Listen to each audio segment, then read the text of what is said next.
Hi everyone, today we're going to be converting decimals into fractions. Now before you even begin, please remember that terminating decimals and repeating decimals are the only decimals that can be converted into fractions. If there are any other decimals other than this, then it is not possible, and those are going to be irrational numbers. Since we're converting terminating and repeating decimals into fractions, then we know for sure that they're going to be rational. So let's take a look at converting terminating decimals or decimals that end. And our example that we're going to be using today is going to be 0.36. Now step one. Step one is to identify the last place value of the digit. So with my 0.36, we're going to actually move away from calling it that, and we're going to use their place value. So looking at where the 6 is, it is the last digit that it is, or that 0.36 has, and that is actually the hundredths place. So it's very, very important that you know what these place value is and that we start using the terms properly. It's not 0.36, it's actually 36 hundredths. And we need to do that in order to move on to step two, which is write the place value number under the number without a decimal as a fraction. So we're getting rid of that decimal and we are going to keep 36. And now this is where the place value really comes in, because we're going to create a fraction with that fraction line, and underneath we are going to put 100. It's in the hundredths place, so we're going to put it over 100. Hundredths, 100. Great, we have created our fraction. Now we're going to move on to step three. Step three is simplify the fraction by dividing the top and bottom number by the same number until no other number can be divided by both. So I'm looking at 36 hundredths. 36 and 100 are both even numbers, so I know that I can divide it by 100, by 2. If you know offhand another number that it goes into, then please divide it by that. But for those of you who are a little hesitant on simplifying numbers, then start with smaller numbers. Start with 2 and 3, and then keep working your way until you can't anymore. So if I divide 36 by 2, I'm going to get 18, and 100 by 2, and I'm going to get 50. Now looking at that is not going to be simplified to the smallest amount, because again, 18 and 50 are going to be even numbers. So that means I can divide it by 2 again. And that is what I'm going to do. I'm going to divide by 2, and I'm going to get 9/25.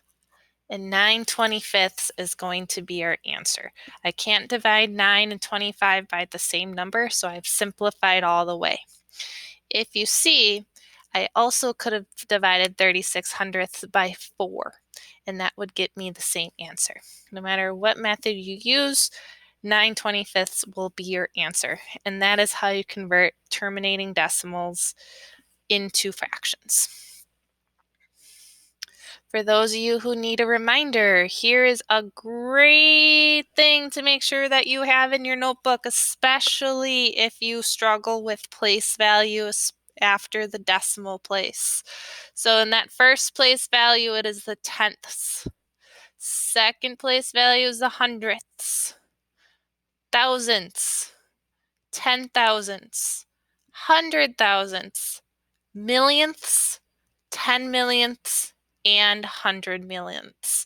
Please make sure you have this down, because it is super important to know the place value, especially when you are converting terminating decimals into fractions.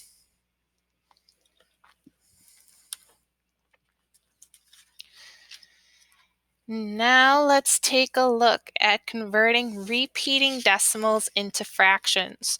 Now, repeating decimals are decimals that repeat a set of numbers forever. So, one set of numbers, it could be one number, two numbers, three numbers, it could be like 6 numbers, it doesn't matter. As long as they're repeating forever, you can convert them into a fraction, and that's what we're going to be doing right now. So our example is going to be 0.12121212 going on forever. And this may look impossible to put into a fraction, but you actually can with these 6 steps. Step 1 is to set the repeating decimal equal to x. So I have my x, and I'm setting it equal to what my repeating decimal is. Now remember, you can either put that line up above or ... after the end, after you've done a couple of numbers. Either way is fine. Step 2, move the decimal point to the right until one set of the repeated number is in front of the decimal. So I'm going to take my 1.12 repeated, and I need to move that decimal until I have one set of what's repeated in front of it. So I see that the numbers 1 and 2 are repeating. So I need to move this decimal once and twice in order to get one set of the repeating numbers in front. So this will actually be 12.12 repeated. Now, step 2 and step 3 kind of go together, so we're going to move straight on to step 3. The amount of times you move the decimal is the amount of zeros that you should put in the front of x with the 1 before. What you get for step 2 should be set equal to this. So what we're doing is we're going to try and eliminate that repeated decimal by taking what is repeated and moving it in front of the decimal place. But when you move the decimal, you also need to change what number's in front of x. So up here, we moved our decimal 2 times. Just like when we're dealing with percent or anything where you move the decimal or scientific notation we'll be doing later, you are going to influence the number in front of x. And since I moved it twice, I'm actually going to have 2 zeros in front of my x value and a 1 in front. So every time you move is another tenth that you moved it. So we moved it over one set of tenths and another set of 10. 10 times 10 is 100. And so that's where that 100 comes from. And we're going to set that equal to our 12.12 repeated. So that got us to step 3. Now we're going to move on to step 4. Step 4 is subtract what you got for step 3 by what you got for step 1. And this will eliminate the repeated decimal. So this was in step 3. And what x equals is equal to step 1. So we're going to take both of those and subtract. So I got 100x is equal to 12.12 repeated.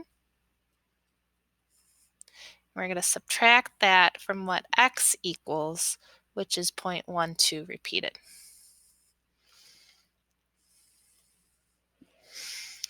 As we subtract, this going on forever decimal is finally eliminated because 0.12 repeated minus 0.12 repeated cancels out, and all that we're left with on this side of the equal sign is 12. Over on the other side, we have 100x minus x.